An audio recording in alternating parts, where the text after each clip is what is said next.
Bismillahir Rahmanir Rahim. Welcome to lecture number 6 of Fundamentals of Electrical Engineering.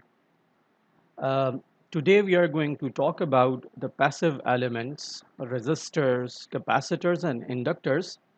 But before that, let me quickly give you a revision of the previous lecture because it's going to connect to today's lecture. Uh, you remember from the last lecture that we were discussing circuit elements. And the circuit elements I broadly categorized into three different types. One was independent voltage and current source. The first one, you remember that your battery is an independent voltage source. It can also be represented in this way using a circular representation of the symbol. And then there is a current source which is independent, for example this one. And I told you that in real world you are very hardly going to find these kind of current sources. Voltage sources are present almost everywhere. Your battery is a voltage source, an independent voltage source. Your photovoltaic cell or the solar cell, what you call the solar cell, is also an independent voltage source. But current sources are hard to find. They are present in electronic circuits, but you are rarely going to find them in the lab or in the real environment, but they are present inside circuits. So these are the two types of independent sources, voltage and current source. And remember that the voltage source which is independent can supply you with an almost infinite amount of current. Similarly, the current source, which is independent, can create an infinite amount of voltage. The voltage is not fixed for a current source, and the current is not fixed for a voltage source. Let me write that. I is not fixed. We talked about this in the previous lecture. And similarly, for a current source, the voltage is not fixed. We discussed this previously. After that, we talked about the second type of sources, the second type of circuits elements, which are called the dependent or the controlled voltage and current sources. They can be four types. So the voltage source can these two the first two are the voltage sources. The voltage, you can see that the diamond shape tells you that this is a controlled source or a dependent source, and the plus minus polarity tells you it's a controlled voltage source. So this is a controlled voltage source, but what is controlling this voltage source? You can look at that by looking at this value here, I. It is a current controlled voltage source. The K here is a constant. Similarly, the second one is a voltage controlled voltage source. So here, from here you can see it's the voltage controlled, and from these polarities you can see it's a voltage source. So this is a voltage controlled voltage source. A transformer is a voltage controlled voltage source. We will see that later when we study the transformer. So voltage controlled voltage source. The K is constant. And remember that this voltage is not the voltage over here. The voltage over here is actually K times V.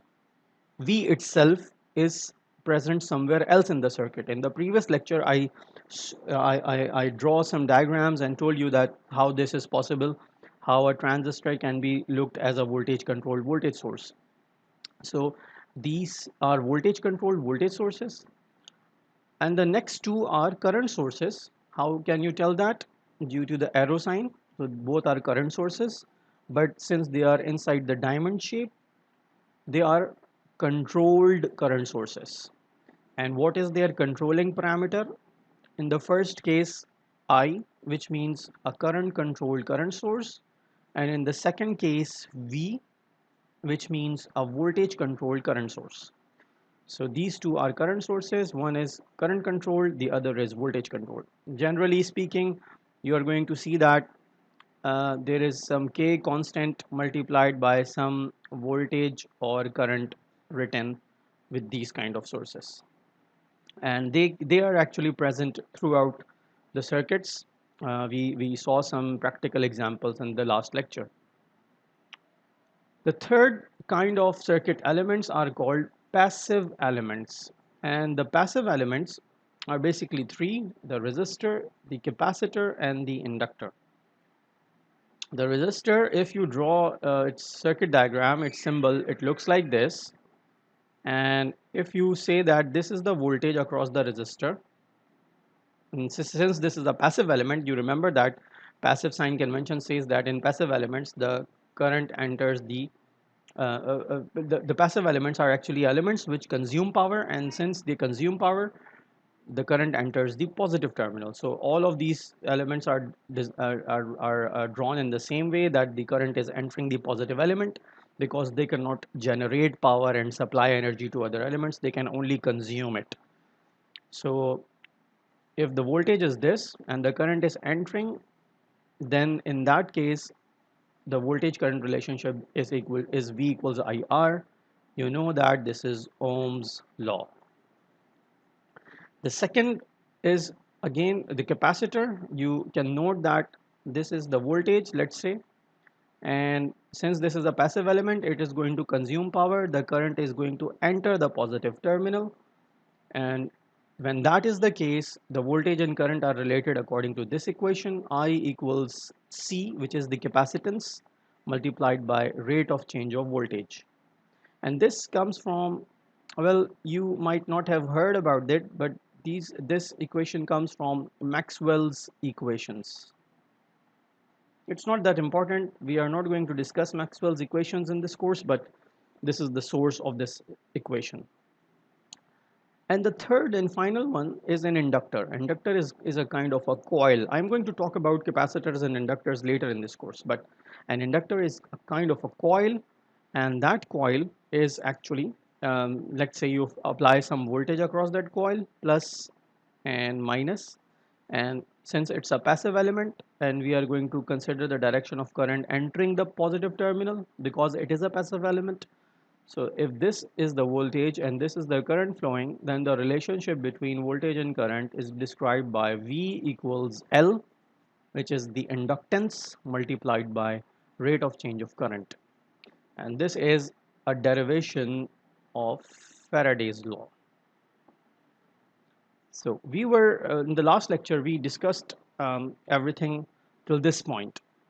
In today's lecture, we are going to talk about one of the elements, which is the resistor. So today's lecture is about resistors. We are going to see how resistor circuits are made, how equivalent resistance is calculated, and how you can find voltages and currents across the resistor and passing through the resistors. So it's all going to be about resistors.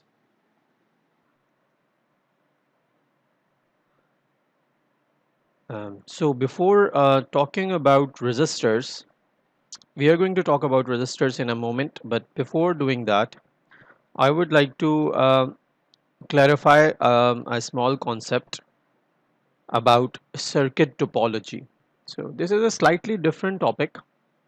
Remember that we are going to talk about resistors in a while, but right now I'm going to talk about a topic that is going to help you in understanding how circuits are connected and what do you need to look in a circuit. So I'm going to talk about a topic quickly that is called, in technical terms, we call it circuit topology.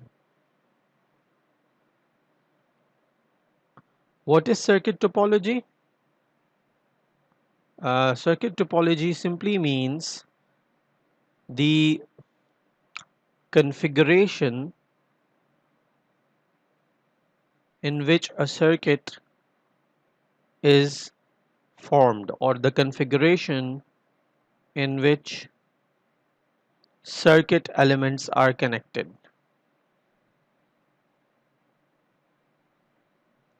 So this is circuit topology. And in order to help you understanding more, I'm going to draw some circuits, and I'm going to be talking about three key terminologies here. We need to understand three key terminologies.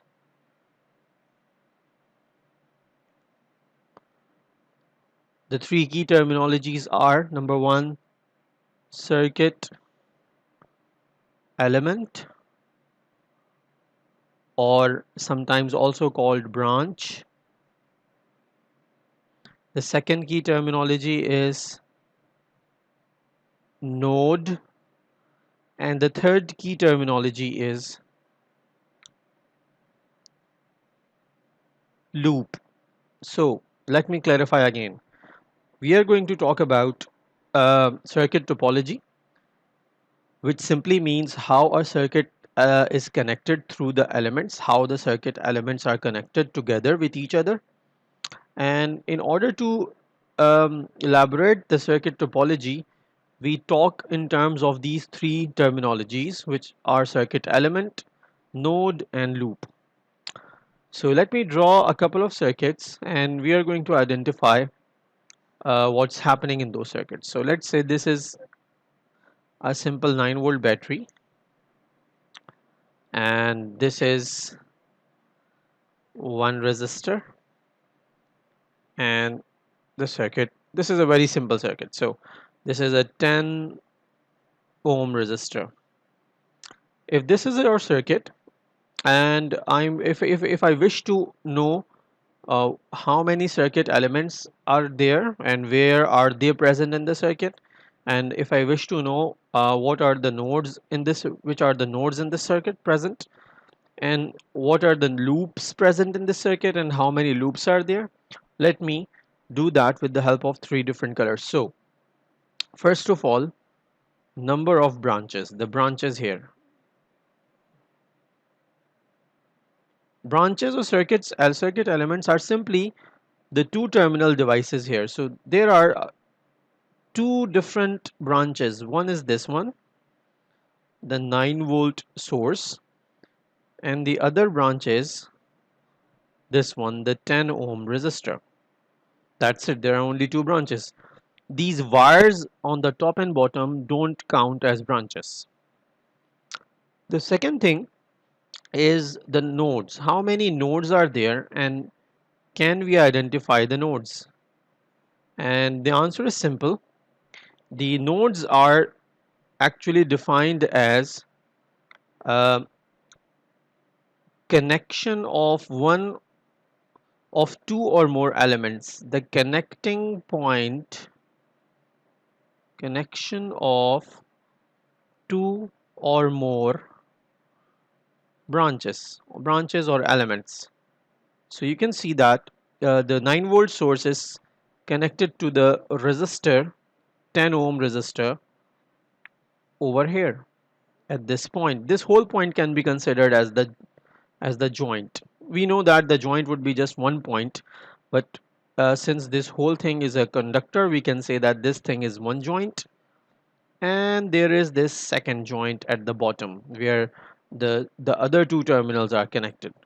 So in this circuit, we can say there are two nodes, one here at the top, let me call it number one, and one here at the bottom, let me call it number two, node number two. So there are two branches in this circuit. One is the 9-volt battery, the other is the 10 ohm resistor. There are two nodes in this circuit, node number one and node number two.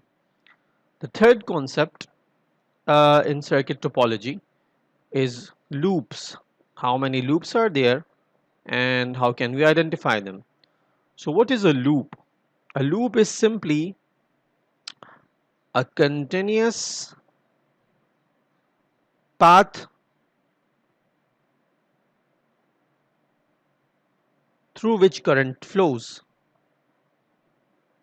Through which, let me rectify that, through which current can circulate. I'm using the term circulate here because it's very important. The current must complete its path. It should start from a point and come back to the same point. So if we look at this circuit, how many paths of current are there present? And it's quite clear that this is a very simple circuit, and the current only flows in this one path, this one direction, in this direction, going from the battery to the resistor and then coming back. So the number of loops in this circuit are simply one loop.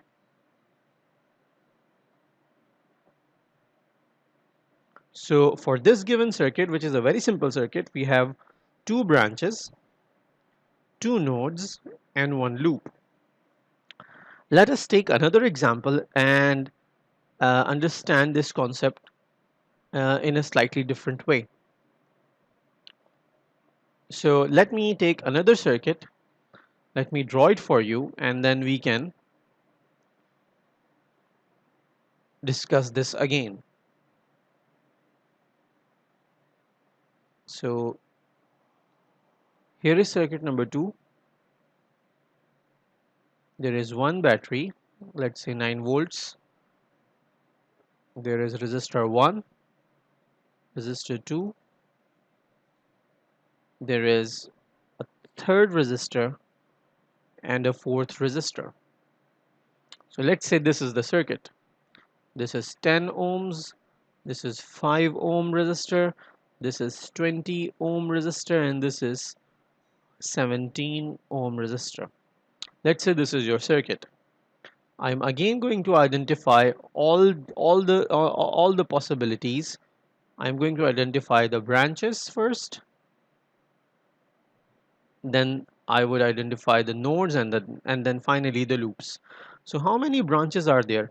Branch is simply a two-terminal device. Each and every one of these elements is one branch. So that's quite easy to identify. This is the first branch. This is the second branch. This is the third branch of the circuit, the fourth branch of the circuit, and the fifth branch of the circuit. So we have 5 branches. Let's talk about how many nodes we have. So every point where 2 or more elements are connected is a branch. So you can see this 10 ohm resistor is getting connected to the 9 volt battery. This is node number 1. We are going to number the nodes every time. That is going to be our common habit. At this point, you can see the 10 ohm resistor, the 20 ohm resistor, and the 5 ohm resistors are getting connected. This is another node, node number 2. At this junction, 20 ohm resistor and 17 ohm resistors are getting connected, node number 3. And there is one more here, I think. You can see the 9 volt battery, the 5 ohm resistor, and the 17 ohm resistor. All of them are getting connected at this big junction. So there are 3 elements getting connected here, and we are going to call it node number 4. So our number of nodes in this circuit are 4. Finally, how many loops are there? So this is a slightly bigger circuit, and you remember from our definition that a loop is a closed path of current. So you can easily understand that the current can flow in this closed path, probably in this direction, in the clockwise direction, because the current is coming from the battery and going into the resistor. So this is loop number 1. And then current can also flow in this loop. This is loop number 2. And mind you, there is a third possibility over here which was not present in the previous circuit. The third possibility is that the current can start from here, from the battery. Let me do that outside. The current can start from here, from the battery, and go all the way around and complete the loop outside, the outer loop. That's loop number 3. You might ask that there are loops, loop number 1 and loop number 2 already running inside. And then we perhaps there is no need for loop number 3. But the answer is no. Loop number 3 is also a complete closed circular path through which the current can flow. And that's why it is going to be considered as a loop. And hence we have 3 loops. Sometimes the two kind of loops are distinguished. This loop number 3 is called a dependent loop, and loop number 1 and loop number 2 are sometimes called independent loops. So we can further elaborate that out of the 3 loops we have 2 independent loops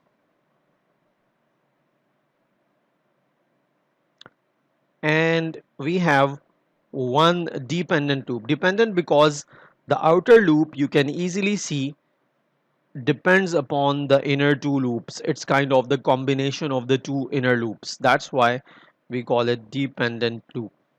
But please do not bother much with this because this definition is not much going to be used in this concept. You just need to understand that you should be able to identify how many loops are there in the circuit. They can be the inner loops or the outer combination loops. So in this circuit we have 5 branches, 4 nodes and 3 loops. And once you have learned this, you are now going to be able to appreciate the concepts of resistors in a much better way. I'm going to now talk about resistors, and we are going to learn about learn quickly about the resistors and what are they, what kind of devices they are. You already know much about resistors, but let's quickly talk about them in a bit detail. So you know that if you have a cylindrical piece of any element, let's say this is copper or silver or aluminum, and the piece of that material has a length L, and the piece of that material has a cross-sectional area A, and the piece of that material has an internal property called the resistivity rho, then the resistance is defined physically as rho times L over A. And here in this expression, the resistivity, we are taking SI units. So resistivity is in ohm meters, length is in meters, and the area is in meters squared. If you put all those in, you know that the unit for resistance is ohms. The symbol for ohm is this. So you know about resistance basic physical formula. This is the physical formula for finding resistance.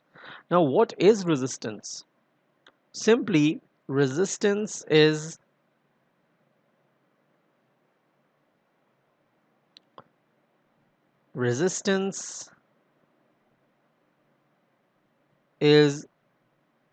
the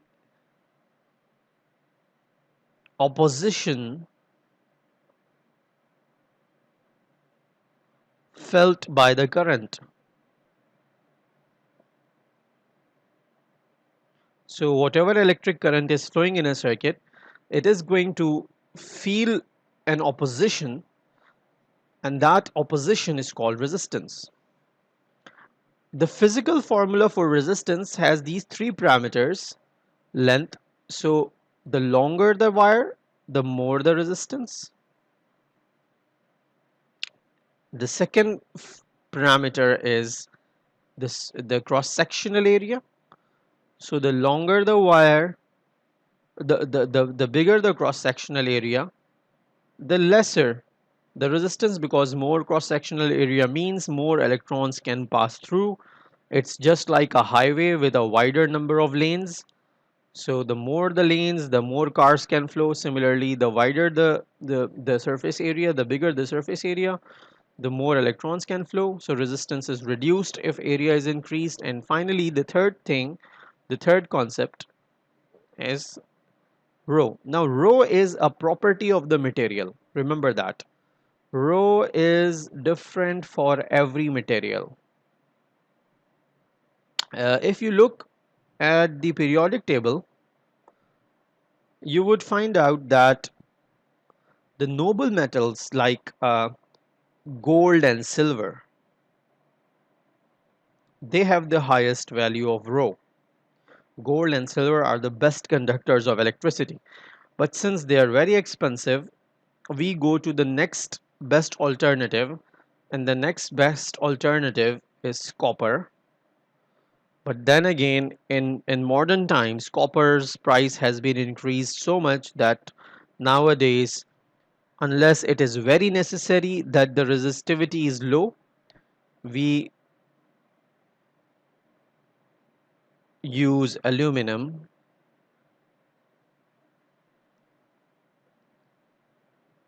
and our current choices are these two, copper and aluminum. Copper is used where where we need a higher degree of good material, because you must understand that if you are going to use copper and copper has higher resistivity, it means that uh, a lesser cross section of the area would give you the same resistance as higher cross section of aluminum.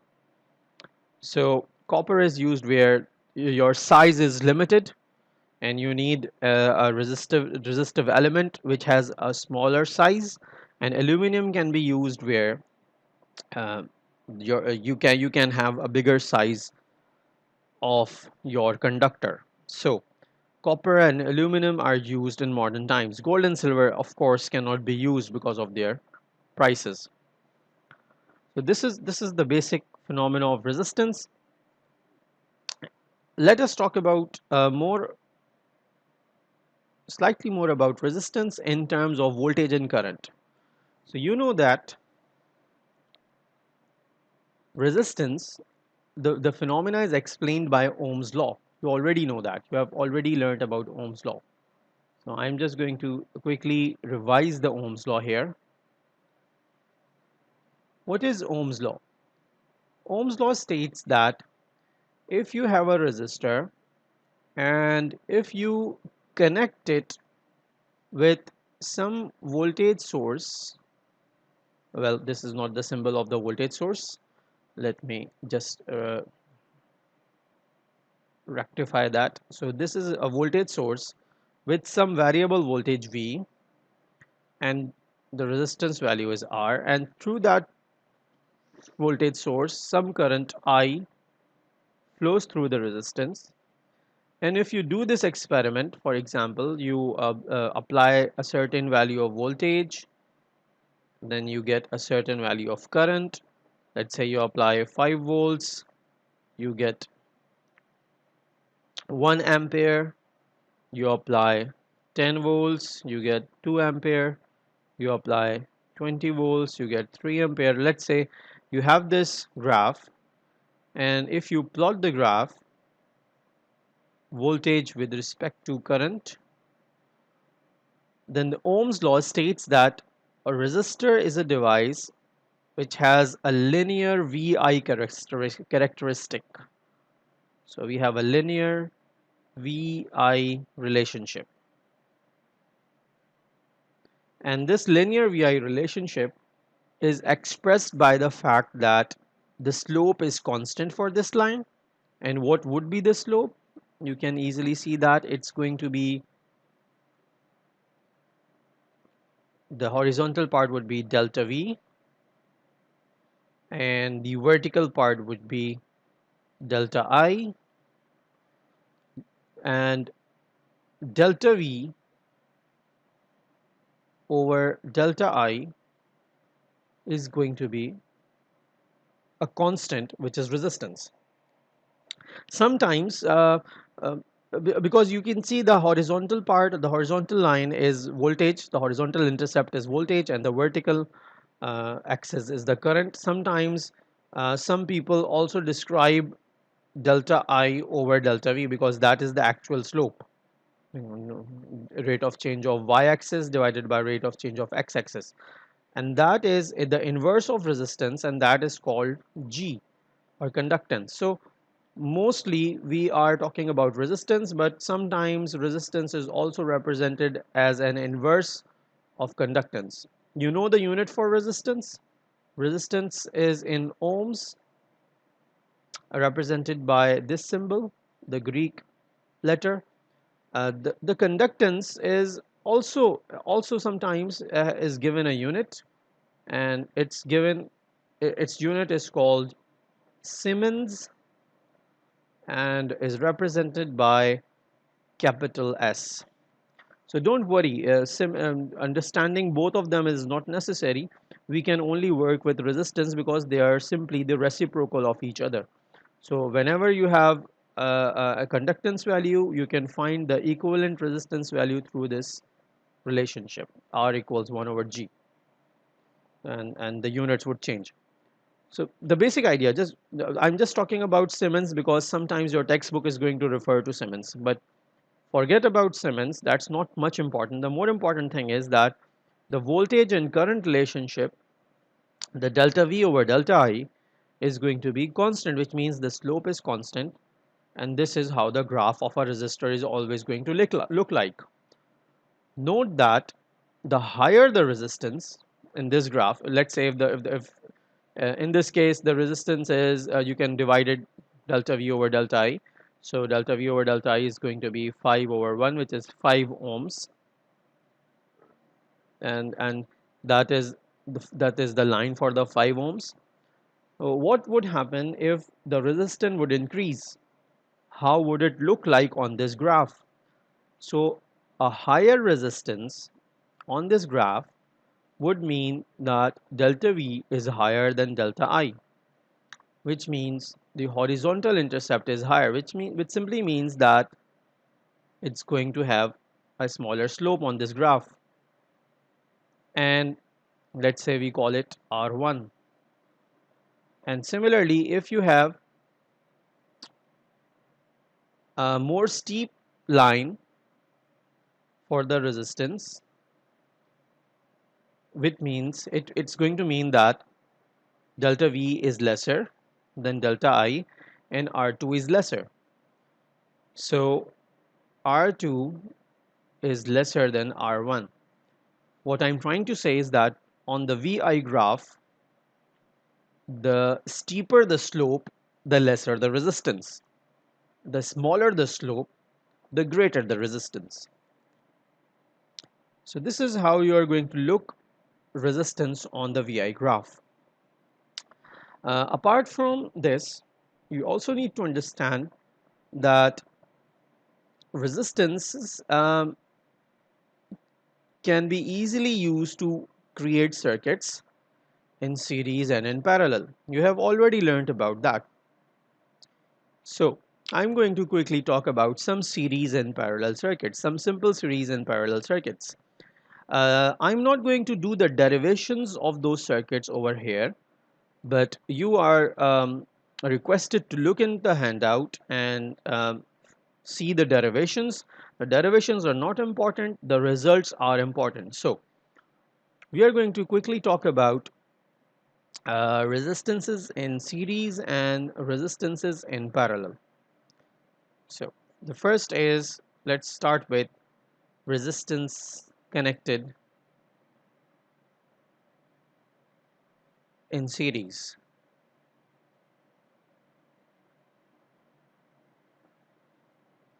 The first idea is that, let's say you have a voltage source. I'm going to call this voltage source Vn. Let me rewrite that. Vn.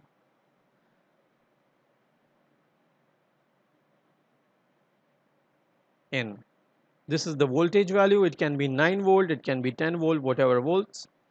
And let's say there are 1, 2 and 3 resistors connected to it in series, R1, R2 and R3 respectively.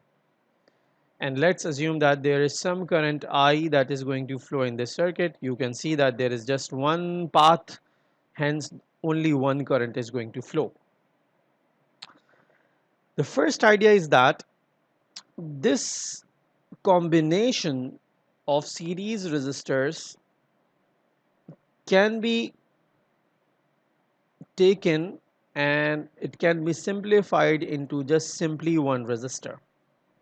You know this concept. It is the equivalent of all the three resistors. If I make the circuit again and I want to keep the same current and the same voltage, then these three resistors would need to be summed. R1 plus R2 plus R3. So the idea is that any series resistor combination can be represented as a single resistor. What you need to do is take all the series resistors and simply sum them together. This is the equivalent of these three.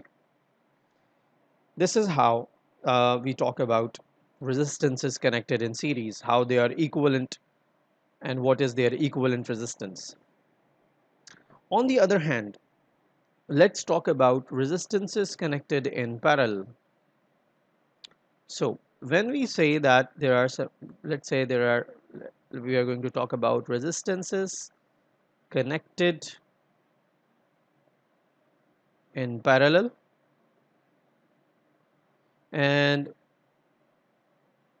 parallel simply means that let's say there is this voltage source V in and there is one resistor.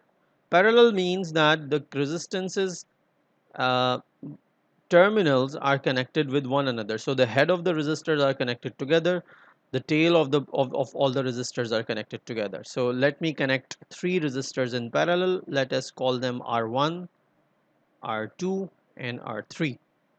So let's say this is your circuit. Now you must understand one thing first, that in this circuit there is going to be some current flowing from the battery, and then that current is going to enter the resistor 1. It's going to break up in three parts. It's just like one road breaking up into three roads.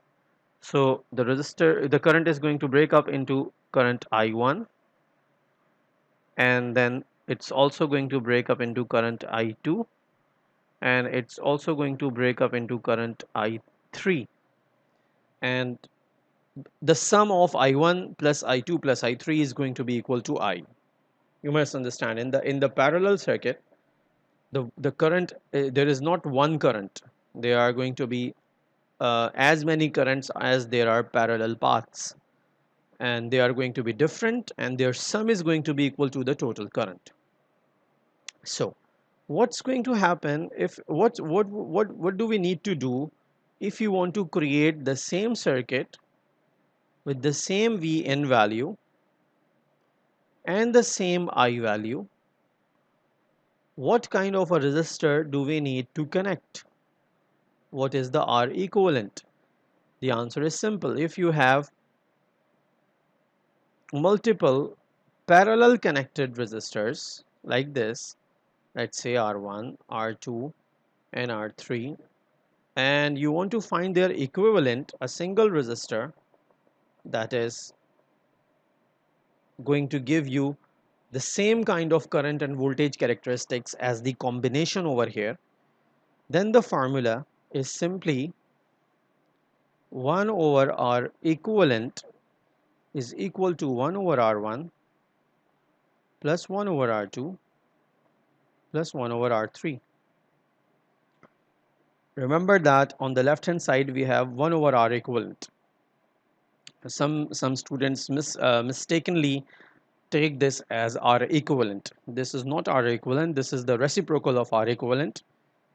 Sometimes your textbook also writes it like this. It takes the reciprocal on the left hand side, and on the right hand side it writes 1 over R1 plus 1 over R2 plus 1 over R3 whole inverse. So this is the formula for having equivalent resistance of three different resistors. On the other hand, let me reiterate the series combination. R equivalent is equal to R1 plus R2 plus R3.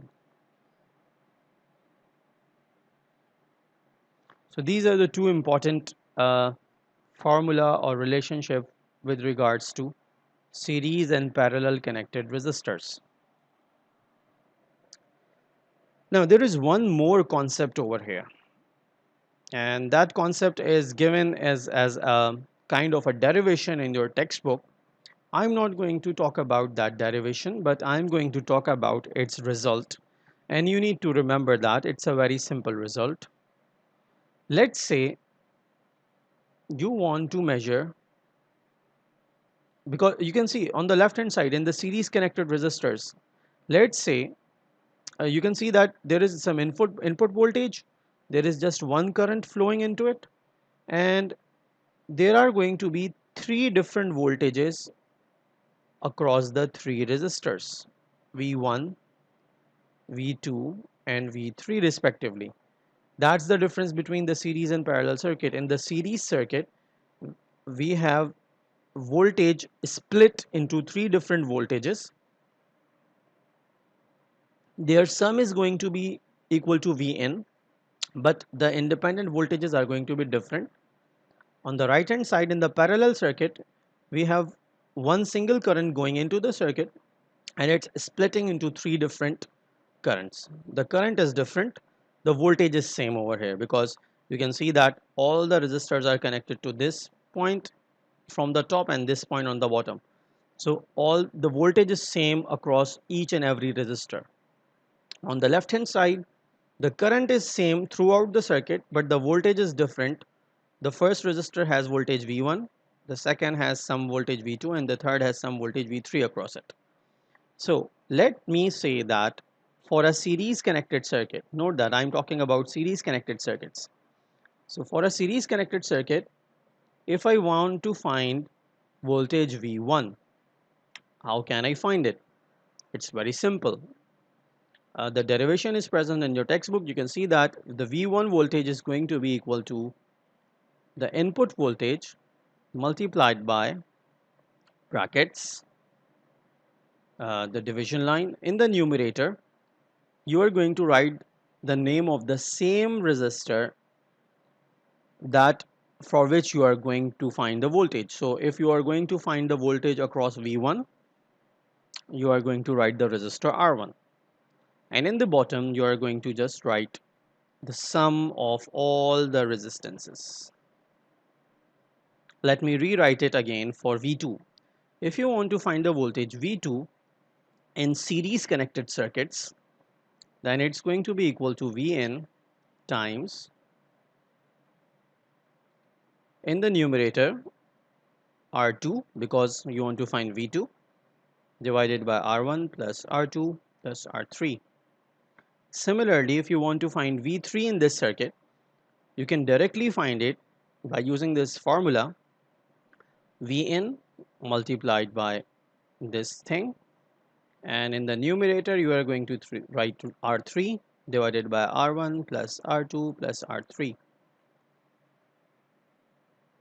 And mind you, your textbook calls this formula VDR, or simply voltage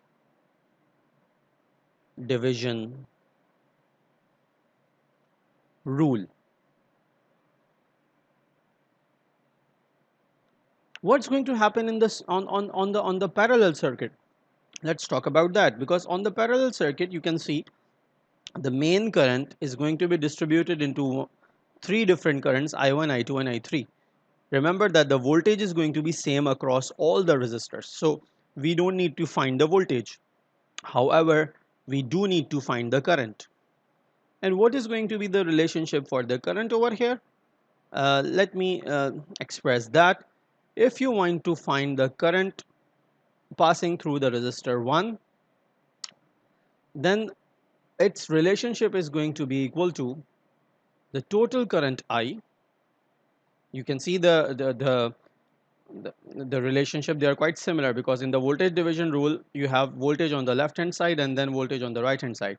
In the current division rule you have current on the left hand side and current on the right hand side. So I1 is equal to I, which is the total current, multiplied by a very similar factor as before, like this, and you are going to write, now this is going to be